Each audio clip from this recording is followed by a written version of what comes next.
Amen. En tout cas, merci Seigneur pour tout ce qui a été dit. En tout cas, si il faut aimer le Seigneur. Voilà, tout ce que j'ai retenu, c'est l'amour. L'amour. Parce que, effectivement, comme notre frère Michael a pu le dire, sans l'amour pour le Seigneur, on ne peut rien faire. On peut avoir le vouloir parce que aujourd'hui, tout le monde va aller au ciel. Qui veut pas aller au ciel? Tout le monde. Tous les humains, même s'il y en a, pour rigoler, vont dire « Ah non, moi ça ne me dérange pas d'aller en enfer. » Mais au fond d'eux, personne ne va aller en enfer. Personne, aucun humain. Et en fait, effectivement, comme Rachel, la sœur Stécie a pu le partager, il y a des épreuves et il faut se faire violence. Comme Rachel a pu le dire, c'est la vie chrétienne, la vie de disciple, c'est sans cesse une vie de dépouillement. Sans cesse, tu te dépouilles. Tu te dépouilles parce que tu dois te préparer. Tu dois te préparer.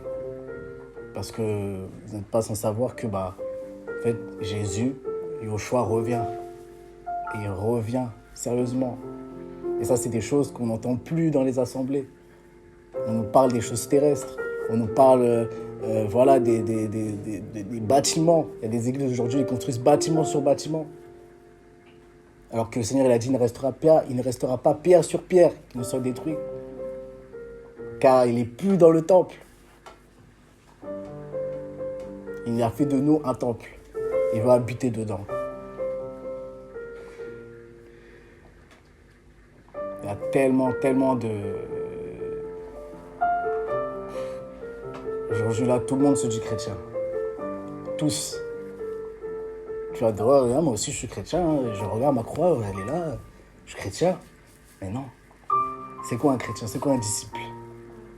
C'est quelqu'un qui suit l'enseignement de son maître et qui les met en pratique. Et pour les mettre en pratique, il faut l'amour. Si tu n'as pas l'amour pour Yoshua, pour Jésus, tu ne peux pas, tu n'y arriveras pas. Tu n'y arriveras pas. Un passage qui m'est venu là pendant que vous parlez tous, c'est dans Yohanan, Jean 6. Jean 6, ça c'est une histoire que j'aime beaucoup. Vraiment. Jean 6, verset 22.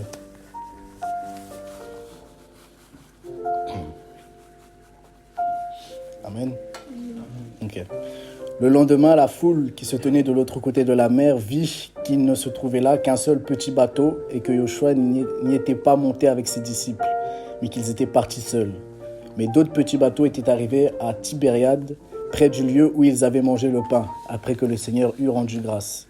Quand la foule vit que ni Yoshua ni ses disciples n'étaient là, les gens montèrent eux-mêmes dans ces bateaux et allèrent à Capernaum chercher Yoshua. Et l'ayant trouvé, au-delà de la mer, ils lui dirent « Rabbi, quand es-tu arrivé ici ?» Yoshua répondit et leur dit « Amen, amen, je vous le dis, vous me cherchez, non pas parce que vous avez vu des signes, mais parce que vous avez mangé des pains et avez été rassasiés. Travaillez, non pour la nourriture qui périt, mais pour la nourriture qui demeure, pour la vie éternelle, et que le Fils du humain vous donnera. Car le Père Elohim l'a marqué de son sceau. » Ils lui dirent donc « Que devons-nous faire pour accomplir les œuvres d'Elohim ?» Yoshua répondit et leur dit « C'est ici l'œuvre d'Elohim, que vous croyez en celui qui l'a envoyé. » Alors ils lui dirent « Quel signe produis-tu donc afin que nous le voyions et que nous croyions en toi? Quelle œuvre fais-tu? Nos pères ont mangé la manne dans le désert selon ce qui est écrit. Il leur a donné à manger le pain du ciel. » Mais Yoshua leur dit « Amen, amen, je vous le dis. Moshe ne vous a pas donné le pain du ciel, mais mon Père vous donne le vrai pain du ciel. Car le pain d'Elohim est celui qui descend du ciel et qui donne la vie au monde. » Ils lui dirent donc « Seigneur, donne-nous toujours de ce pain. » Et Yoshua leur dit « Moi, je suis le pain de vie. » Amen. Celui qui vient à moi n'aura jamais faim et celui qui croit en moi n'aura jamais soif. Mais je vous ai dit que vous m'avez vu et cependant vous ne croyez pas. Tout ce que me donne le Père viendra à moi et celui qui vient à moi, je ne le jetterai jamais dehors. Car je suis descendu du ciel, non pas pour faire ma volonté, mais la volonté de celui qui m'a envoyé. Et c'est ici la volonté du Père qui m'a envoyé, que je ne perde rien de tout ce qu'il m'a donné, mais que je le ressuscite au dernier jour. Et c'est ici la volonté de celui qui m'a envoyé, que quiconque pose son regard sur le Fils et croit en lui ait la vie éternelle. Et moi, je le ressusciterai au dernier jour. Les Juifs murmuraient donc à son sujet, parce qu'il avait dit « Moi, je suis le pain descendu du ciel ». Et ils disent « Celui-ci n'est-il pas Yoshua, fils de Yosef, dont nous connaissons le père et la mère?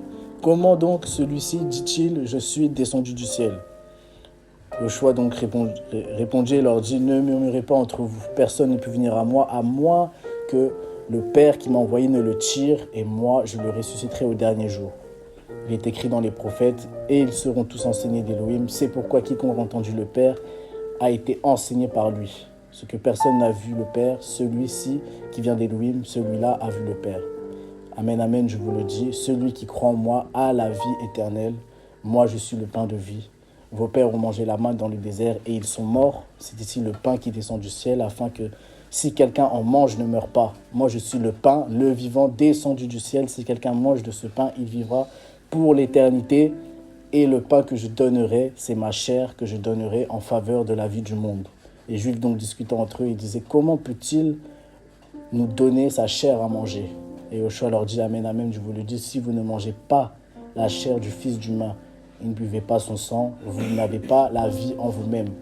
Celui qui mange ma chair et qui boit mon sang a la vie éternelle, et je le ressusciterai au dernier jour, car ma chair est vraiment un aliment et mon sang est vraiment une boisson. Celui qui mange ma chair et qui boit mon sang demeure en moi et moi en lui. De même que le Père vivant m'a envoyé et que je suis vivant par le Père, ainsi celui qui me mange vivra aussi par moi. C'est ici le pain qui est descendu du ciel. Il n'en est pas comme de vos pères qui mangèrent la manne et qui moururent. Celui qui mangera ce pain vivra pour l'éternité. Il dit ces choses dans la synagogue, enseignant à Capernaum. Beaucoup de ses disciples ayant donc entendu cela dire, cette parole est dure, qui peut l'entendre? Et Yoshua, sachant en lui-même que ses disciples murmuraient, à ce sujet leur dit, cela vous scandalise-t-il? Si donc vous voyez le Fils d'humain montant où il était auparavant, c'est l'esprit qui donne la vie, la chair ne sert à rien. Les paroles que je vous ai dites sont esprit et vie. Je vais m'arrêter là. Amen. Amen, amen. Alors, j'aime beaucoup Yoshua. Là, c'est des paroles en fait qui sortent tout droit de la bouche du maître. Donc, qu'est-ce qui s'est passé? Il est allé à Capernaum, donc il a pris le bateau. Il est allé à Capernaum avec ses disciples, les 12, et d'autres disciples qui le suivaient, donc la foule, ont aussi pris des bateaux pour aller le rejoindre de l'autre côté. Et quand j'avais lu ça la première fois, je n'avais pas compris. Parce que on apprend que plus tard que beaucoup, en fait, se sont retirés. Pourquoi? Ils ont pris les petits bateaux. Ils sont allés de l'autre côté. Ça veut dire que, en fait, il y a beaucoup, aujourd'hui les chrétiens, on a beaucoup qui veulent suivre le Seigneur. Donc ils prennent les bateaux et ils vont de l'autre côté. Ils vont de l'autre côté et ils disent non, là, je veux suivre le Seigneur. Ils y vont. Et comme le Seigneur dit, quiconque cherche, trouve. Celui qui me cherche, je me ferai trouver à lui. Donc ils trouvent le Seigneur et ils lui disent, que faire pour avoir la vie éternelle? Que faire pour avoir la vie éternelle? Et Yoshua, qu'est-ce qu'il leur a dit? Il leur a tout un paragraphe. Pourquoi? Le Seigneur, j'aime bien la manière dont il parle. Parce que c'est que par l'esprit, il ne parle jamais par la chair. Ça veut dire que celui qui n'a pas l'esprit ne peut pas comprendre. Ils n'ont pas compris. Il a dit celui qui mange, parce qu'il a dit je suis le pain de vie. Celui qui me mange n'aura jamais faim et celui qui boit n'aura jamais soif. Et c'est vrai. Quand on rencontre véritablement le Seigneur, en fait, quand tu as goûté au Seigneur, tu ne peux pas goûter à autre chose. Et quand bien même tu goûtes à autre chose, tu vas te dire non, mais j'arrive pas à retrouver ce que j'ai goûté ce jour-là, lorsque j'ai rencontré. Comment rencontrer le Seigneur? En fait, il faut lui parler et ouvrir son cœur. En fait, c'est simple. Il faut juste ouvrir son cœur. Tu ouvres ton cœur, le Seigneur te touche, il te montre son amour pour toi. En fait, c'est comme une rencontre, tu tombes amoureux en fait. Et en fait, c'est ça, on doit être amoureux du Seigneur, fou du Seigneur. Fou du Seigneur.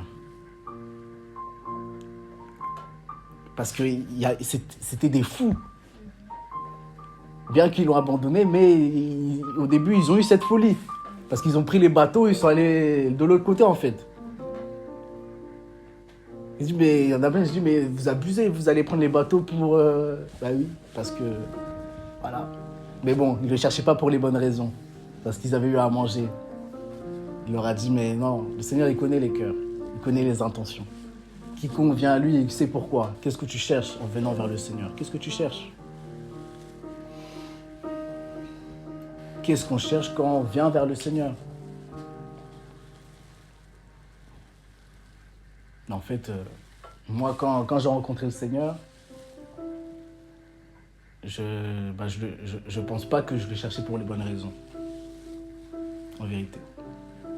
Je le cherchais parce que, en fait, c'est quand tout est bizarre dans ta vie, c'est là où tu te dis, ah, mais...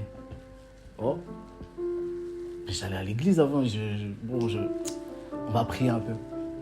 Je priais, peut-être qu'il va me répondre. Et quand j'ai commencé à prier, je me plaignais. Je me rappelle, je me plaignais de ma vie. Je lui demandais, questionnement, pourquoi tu m'as créé? Pourquoi tu m'as créé? Parce que je ne voyais pas, en fait, le sens de ma vie. Tu vis, tu vas à l'école, tu pêches, il n'y a rien, c'est vide. Mais bien que voilà, t'as tes parents, t'as ta famille, t'as tes amis, mais c'est vide. Il y a quelque chose qui manque. T'es pas heureux. Ça va pas. Donc, je crie à lui, je demande pourquoi je m'ai créé. Et le Seigneur vient à ma rencontre. Il a touché mon cœur. Et la première chose que le Seigneur, voilà, je répète souvent, le Seigneur m'a mis face à... En fait, il m'a mis face à un miroir, en disant, mais regarde-toi. Et moi, en fait, c'est comme si pour la première fois, je me rendais compte de mon état de pécheur. Parce que premièrement, quand le Seigneur il te touche, il te montre ton état de pécheur. Ça, c'est un. Ça, c'est vraiment la base. Il te montre ton état de pécheur. Comme un poids qui vient sur toi, tu te dis, mais... Waouh. En fait, c'est comme si tu viens de réaliser c'est quoi même le péché. Parce que le péché, c'est dans la chair depuis la naissance. Hein, donc, personne ne nous a appris à mentir. On a menti comme apprendre à marcher. Hein. Ah oui. Personne ne nous a appris à dire des gros mots, c'est sorti tout seul. Oh, ça sort tout seul. Dire des gros mots. Mentir. Voilà. Puis après, petit à petit, tu rentres dans des vices. Tu rentres dans des fréquentations malsaines. Voilà. Puis après, tu tombes parce que, voilà, c'est le monde, l'attraction du monde. Et tu tombes dedans. Donc, le Seigneur te fait comprendre ton état de pécheur. Et après, il te montre l'amour qu'il a pour toi malgré ton état de pécheur. Ça, c'est deux. Donc, il te montre l'amour qu'il a pour toi malgré ton état de pécheur. Et puis, en fait, quand tu te rends compte de l'état de pécheur que tu es et que le Seigneur t'aime, bah, tu tombes amoureux. C'est automatique. Tu tombes amoureux. En fait, ça se fait comme ça parce que tu te dis, mais non. En fait, son amour vient et tu te rends compte que il est tellement saint, le Seigneur, tellement pur, que, en fait, tu n'es même pas digne. Comme Jean le Baptiste, j'aime bien ce qu'il a dit. Il a dit, je ne suis même pas digne. Voici celui dont je ne suis même pas digne de délier les lacets de ses sandales. Quel privilège, en fait. Je te dis, mais quel privilège. Donc, le Seigneur, je me rappelle, j'étais là, je n'ai jamais autant pleuré de toute ma vie. Et je n'étais pas à l'église. Je n'ai pas cherché un pasteur. Je n'ai pas cherché un prophète, je n'ai pas cherché un apôtre. Non, je me suis juste tourné vers lui. Et j'ai fait cette rencontre de cœur à cœur, parce que c'est ça en fait. Le Seigneur veut une rencontre de cœur à cœur d'abord. Parce que beaucoup font l'erreur de dire non, je veux me rapprocher du Seigneur, il faut que je trouve une église. C'est faux. Si tu veux trouver le Seigneur, bah, tu le trouves dans le secret. Et tu ne le trouveras jamais plus dans le secret qu'ailleurs. Ah oui. Parce qu'il y a tellement de doctrines à tout va. Il y a combien de branches chrétiennes aujourd'hui? On ne compte plus. On ne compte plus. Et quand tu décortiques chaque branche, là, tu te rends compte qu'il y a un problème. Il y a un problème parce qu'ils ne sont pas bâtis sur la parole. Ils vont mettre en pratique un peu une semi-vérité, demi-vérité. Voilà. On parlait, oui, Jésus, tout ça, il est mort à la croix pour nous, ça c'est la base, tout le monde le sait. Mais après, derrière, il y en a qui vont à gauche, il y en a qui vont à droite. Ah oui. Oh, mais il ne faut pas mettre des pantalons. Non, les femmes, en fait, ils ont problème de mettre des pantalons parce que... Voilà, des bêtises. Des doctrines, voilà, sorties d'ailleurs. Oh, mais pour prier, en fait, les femmes, elles doivent mettre un foulard. Un foulard, pourquoi? Pour lui, ça va dire le foulard de la femme, c'est les cheveux. Un foulard, pourquoi faire? Parce que le Seigneur, en fait, il est tellement simple. Et les gens, ils sont trop compliqués. Tu vois, dans les assemblées aujourd'hui, c'est la chorale, il faut qu'ils répètent, toute la semaine, ils répètent quel chant ils vont chanter. Non, il ne faut pas que tu chantes comme ça. Là, quand ça fait Adonai, il ne faut pas que tu fasses Adonai. Il faut que vraiment tu descendes parce que... Ah! Et les gens, quand ils vont le dimanche comme ça, ils sont là, Adonai, ils disent, waouh, non mais t'as vu les frissons. Ah, les frissons, voilà comment aujourd'hui les gens ils disent, non mais les frissons c'est la présence du Seigneur. Non, les frissons c'est pas la présence du Seigneur. Le Seigneur, oui, peut se manifester, il y a des choses que tu sens dans ton corps, c'est vrai, mais en fait, il faut apprendre à discerner. Parce que... Ah, ça je veux me calmer, parce que sinon je vais tirer surtout là.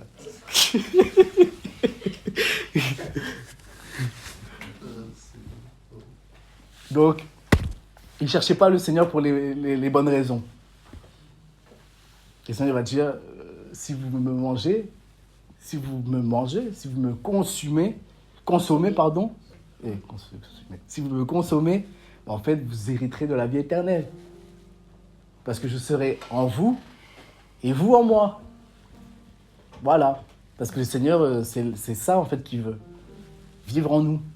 Et quand il vit en toi, bah, comme la sœur Rachel l'a dit, bah, il te dépouille. Il faut se laisser dépouiller. Il faut se laisser dépouiller. Parce que même quand tu as accepté le Seigneur, et bah, c'est pas, je reste là, j'attends, vu que j'ai accepté le Seigneur. Non. Le Seigneur, il va te dire, il va t'interpeller. Tiens, tu dois abandonner ça. Tu dois abandonner ça. Ah, ça aussi. Oui, ça aussi. Et tu vas te retrouver, au bout d'un moment, seul. Parce que tout le monde va vivre la solitude. Tout le monde. Tu vas perdre des amis, tu vas perdre des... Voilà, si tu avais des copines, bah, tu dois les perdre. Tu dois perdre. Tu vas perdre beaucoup. Mais en fait, tu vas te rendre compte que, comme Paulo se va dire, je ne sais plus, il dit quoi exactement, mais que tout ce qu'il a perdu, bah, en fait, c'est un gain. Ce que je voyais avant comme un avantage, c'est pour moi aujourd'hui comme un gain. Parce qu'il se rend compte que ce qu'il a perdu, bah, en fait, c'était un gain. Parce qu'aujourd'hui, la chose la plus importante, la vraie bénédiction. Aujourd'hui, dans l'église, on dit non, la vraie bénédiction, c'est l'argent. La vraie bénédiction, c'est le mariage. Non. La vraie bénédiction, c'est Jésus. C'est tout. La vie éternelle, l'amour, la foi. C'est ça, en fait, la vraie bénédiction. Si tu n'as pas ça, bah non. Si tu n'as pas ça, bah tu n'as rien. Le policier va dire, si je n'ai pas l'amour, c'est comme un airain qui résonne. Il n'y a rien, il n'y a pas la vie. Il faut la vie du Seigneur. D'où l'importance de l'intimité, en fait.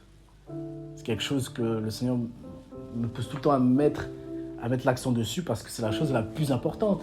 Parce que le Seigneur vient chercher des gens qui sont dans l'intimité. Il ne vient pas chercher des gens qui vont à l'église tous les dimanches. Non.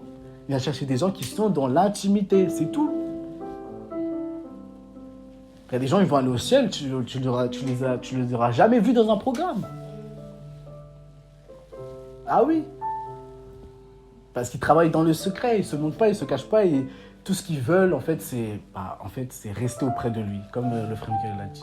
Tout ce qu'ils veulent, c'est le Seigneur. Être dans ses bras d'amour. C'est ça, ça doit être ça notre plus grand désir. Pour aller au ciel. Pour aller au ciel. Le ciel. Ah oui. Il n'y a rien de plus important que le ciel. Et comme il a dit mon frère, non, on ne veut pas rater le ciel. On ne veut pas rater le ciel.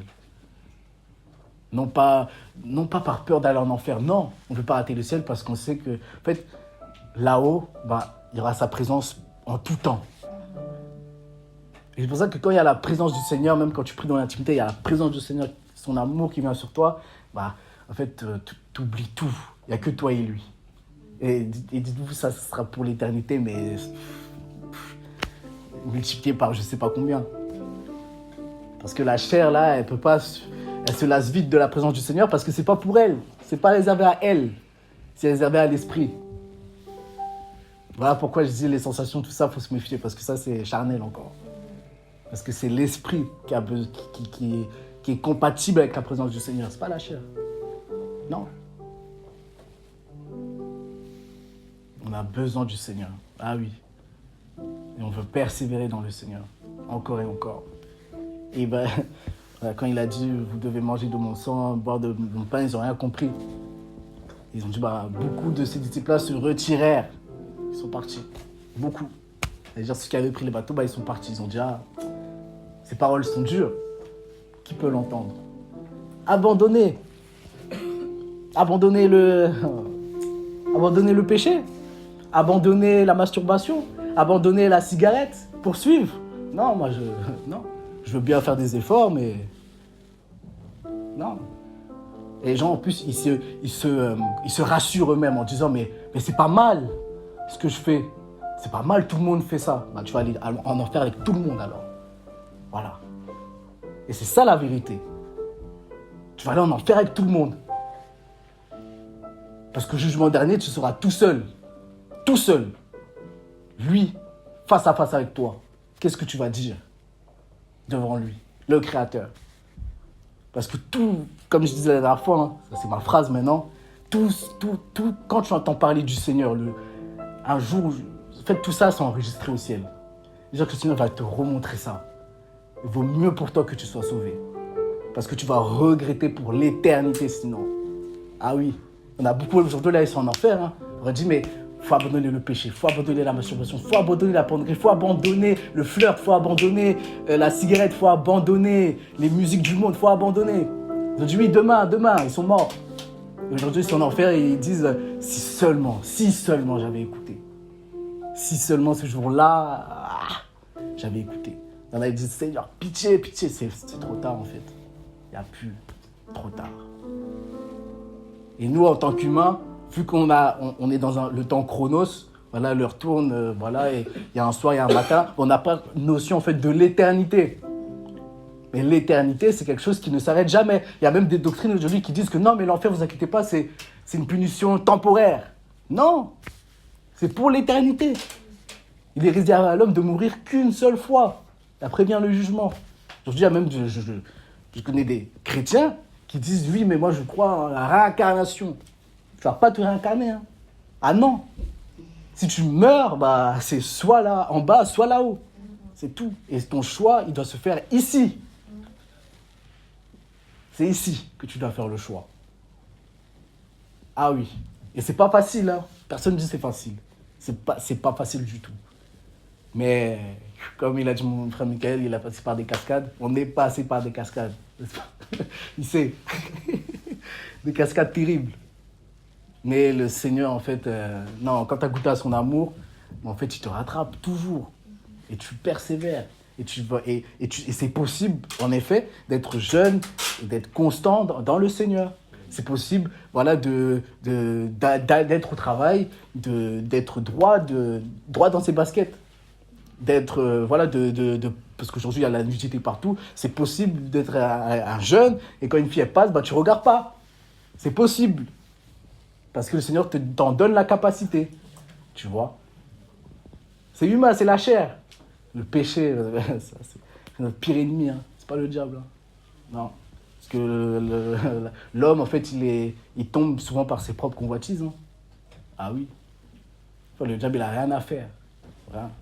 Il a fait sa mission dans le jardin d'Éden, là. Il a corrompu la chair. Hein. La chair, maintenant, c'est un ennemi.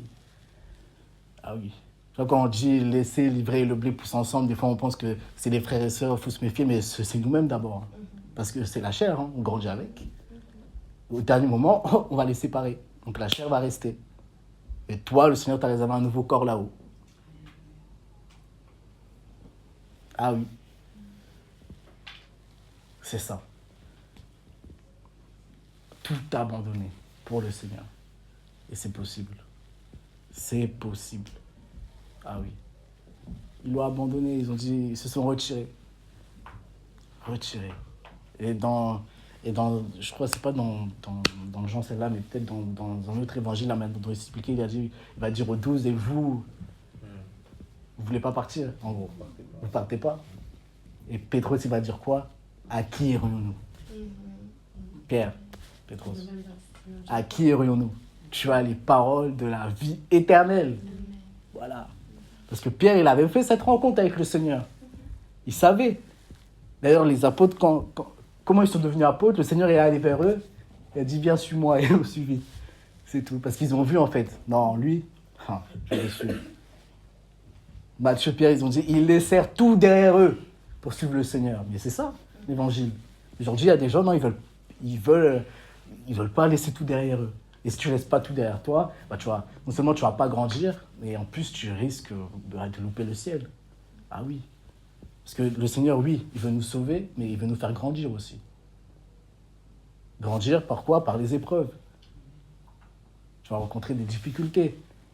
Ça peut être au travail, ça peut... Tu vas chercher du travail, tu ne vas pas en trouver. Ça peut être tu vas chercher une école, une alternance, tu ne vas pas en trouver. Ça peut être tout et n'importe quoi. Tu ne vas pas en trouver, mais qu'est-ce que tu vas faire? Après, ils abandonnent le Seigneur. Hein. J'ai entendu dire, mais si le Seigneur, vraiment, il règle pas cette situation, je l'abandonne. Waouh. Je crois que c'est un marabout, en fait, le Seigneur. Ah non. Il sait, il voit tout. Et il sait pourquoi tu passes par là. Si tu n'as pas péché, du moins. Parce que parfois, voilà. Et si tu sais que tu vis une vie de sanctification, tu es dans l'intimité, tout ça, et voilà, tu vis des épreuves, bah, réjouis-toi, hein, comme l'a dit la sœur. Ah oui, considérez comme une immense joie lorsque vous rencontrez diverses tentations. Ou de façon, diverses épreuves, en fait. Voilà. Ah oui, parce que c'est pour te faire grandir. Grandir pourquoi? Bah, pour que tu deviennes un grand frère. Parce que dans chacun d'entre nous, bah, derrière notre vie, le Seigneur voit des âmes, en fait, à sauver. La famille, premièrement. Après, les gens du monde autour de nous, nos voisins, etc. Le Seigneur veut passer par nous pour sauver. Ah oui, au jugement, là, le Seigneur, je vous dis, ça sera terrible. Il y aura des gens, ils seront là et ils vont dire, mais tu sais, si seulement tu avais appliqué ma parole, bah regarde toutes ces âmes, en fait, derrière toi qui avait. Ça se trouve tu donnes ta vie au Seigneur, tu persévères, tu grandis, et le Seigneur va toucher 1000 âmes. Parce que les gens cherchent la vérité dehors. Ils ont besoin de la vérité. Tous. Ils cherchent, les gens cherchent. Hein. Vraiment, les gens cherchent. À leur manière, mais ils cherchent. Et nous qui avons la vérité, bah, beaucoup veulent lâcher, abandonner. Bah non. Tu dois tenir, persévérer. Premièrement pour toi, mais aussi pour les autres qui ne connaissent pas encore le Seigneur. Parce que c'est ça l'amour. Le Seigneur, lui, il est mort à la croix pour nous. Hein. Et nous aussi, voilà, il a dit, vous êtes mort à la croix avec moi, oui, d'abord pour nous, pour crucifier la chair, etc., mais aussi pour le monde. Parce que si la graine de ses neveux ne meurt, elle ne peut porter du fruit.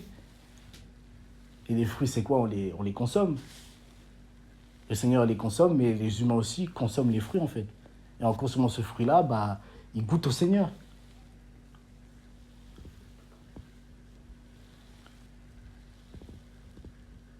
Le renoncement à soi. Le renoncement à soi. Le Seigneur, peut mettre cet amour dans ton cœur. Ah oui. Et il veut mettre cet amour dans ton cœur. Il n'y a pas de hasard. Pas de hasard. Il n'y a pas de hasard. Le Seigneur nous aime tellement. Ah oui, il t'aime tellement, le Seigneur. Et il veut vraiment te sauver. C'est lui qui met le vouloir et le faire. Tu as demandé le faire. Aujourd'hui, tu auras le faire. Voilà. Il y a un temps pour tout. Voilà. Et le Seigneur, il sait reconnaître un cœur sincère qui le cherche. Ah oui. Il n'y a rien de plus important. C'est lui le plus grand trésor, notre plus grande richesse. C'est la simplicité, comme vous voyez. Voilà. Il n'y a pas de pasteur, il n'y a pas de... Non. C'est le Seigneur au milieu. C'est tout. On se laisse conduire. C'est le Seigneur qui commande, qui dirige, c'est lui qui fait tout. Nous, on est juste des instruments et on veut juste l'adorer dans la simplicité. Voilà. C'est tout ce qu'on veut. Voilà. Parce qu'on sait que quand chacun va rentrer chez lui, dans son intimité, on sera fortifié. On va dire, non, aujourd'hui, là, ça m'a fait du bien. Ah oui. Parce que quand il y a des réunions comme ça, c'est quoi? C'est si lui, il est dans l'intimité, moi, je suis dans l'intimité, elle est dans l'intimité, elle est dans l'intimité, elle est dans l'intimité. On est tous dans l'intimité avec le Seigneur. Quand on va se rencontrer, mais on va vivre des choses terribles. Des choses terribles. Ah oui, comme un feu. Chacun ramène son feu, enfin un grand feu. Ouais, les anges, on les voit pas, mais ils sont là, les anges. Ah oui, et ils chantent, ils dansent avec nous. Ah oui, cette présence du Seigneur, il n'y a rien de plus beau. Rien. Oh. Yoshua Mashiach. Le roi des rois. Le roi des rois, rendez compte, il a quitté son trône de gloire pour venir mourir pour nous. Ah oui, pour toi, pour moi, pécheur que j'étais. Paulos va dire, moi pécheur, j'étais le pire d'entre eux. J'aime bien, faut lire la lettre de Paul à la fin de sa vie. C'est touchant. Ah oui. Il dit combien, Seigneur, tu as eu grâce à mes yeux, moi pécheur qui était le pire d'entre eux. Ah oui. Paul, il a persécuté les chrétiens. Il a même tué Étienne. Stéphanos. Aujourd'hui, les deux sont dans la joie au ciel. Parce que Étienne priait dans son cœur pour que celui qui le lapide puisse rencontrer le Mashiach, en fait. Alléluia. Oh Seigneur de gloire. Aïe, aïe, aïe. Ah oui. Voilà, Stéphanos. Quelqu'un que, voilà, on a entendu parler que 2 chapitres. Mais la manière dont il a cassé la religion des Juifs, voilà, ils ont dit qu'ils étaient en colère, ils l'ont lapidé. Parce qu'il a dit, vous pensez que le Seigneur habite dans vos maisons faites de main d'homme, alors qu'il a pour marchepied la terre. La terre est le marchepied de ses pieds. Oh. Toi, tu veux enfermer le Seigneur dans des briques. Dire, c'est là-bas où il faut aller. Voilà comment Satan, il a piégé le monde, en fait, les hommes. Disant, non, il faut aller dans cet endroit qu'on appelle église. Et voilà. Et vu que les gens, en fait, ils sont idolâtres, ils y vont. Oh, mon pasteur, il m'a dit. Mais qu'est-ce que la Bible dit? Qu'est-ce que la parole dit? Oh, le prêtre. Oh, le pape. Non. Qu'est-ce que la parole dit? La parole dit qu'il n'habite pas dans des maisons faites de main d'homme. Voilà. Et qu'il a fait de nous des temples. Voilà. Des temples. Pour sa gloire. Voilà. La communion fraternelle, oui. Comme là, oui. Amen. Mais, en fait, les gens, ils sont tellement entrés dans une religion, dans un mécanisme. Non, il y a le leader. Et vous allez dans les églises, là, les pasteurs, ils ont des sièges spéciaux, je sais pas quoi, mais faites tout ça là, faut tout casser. Ça, vous savez, c'est quoi ça? C'est voler la gloire du Seigneur. Parce que dans un lieu, il n'y a que le Seigneur qui doit être au centre, que lui. Quand tu dois ressortir, tu ne dois pas penser à le pasteur. Non, tu dois penser, non, le Seigneur. Ah oui. C'est terrible. Tellement de gens qui sont trompés. En fait, voilà, c'est la sorcellerie, clairement. Les gens sont des faux miracles, des fausses prophéties, c'est terrible. Il n'y a que le Seigneur qui doit régner au milieu des saints. Ah oui. Amen. Amen. Qui a besoin de la prière? Amen. Amen. Qui veut abandonner le péché? Amen. Amen, amen. Tu sais, mon frère, je suis désolé. Le Seigneur t'aime vraiment, énormément. Il n'y a pas de hasard, en fait. Sûrement que, je ne sais pas ce que tu as demandé au Seigneur, mais aujourd'hui, il va répondre à ta prière. Parce que tu as fait comme il a dit à Marie ou à Martha? À Marie, hein. Il a dit, tu as choisi la bonne part. Là, tu as choisi la bonne part, en fait. Ah oui. La bonne part. De suivre le Seigneur véritablement. Ah oui. Tu veux suivre le Seigneur véritablement? Bien sûr. Amen. Chris, le Seigneur t'appelle. Qu'est-ce que tu attends? Je suis pas légitime pour l'instant. Qui est légitime? Tu attends d'être légitime? Tu attends d'être légitime, mais tu ne seras jamais légitime. Personne n'est légitime. Et c'est là que, justement, son amour est magnifique. C'est que personne n'est légitime, mais lui, il nous rend légitimes. Parce qu'il n'est pas venu pour ceux qui... Il est venu pour ceux qui sont malades. Ah oui. Et quand on est malade, on va chez le médecin. Mais aujourd'hui, les gens, ils sont malades, mais ils se tournent vers... Ils disent, oui, je suis malade, mais j'attends d'être guéri pour aller voir le médecin. Il y a un problème. Ah non. C'est simple. Hein. La nature nous enseigne. Les voitures, on va chez les garagistes. Il y a des voitures spécifiques, même tu peux les amener que chez le constructeur. Parce que c'est le constructeur, et c'est lui qui a les pièces, c'est lui qui sait comment régler la chose. Si c'est un autre mécanicien du quartier qui va gâter ta voiture.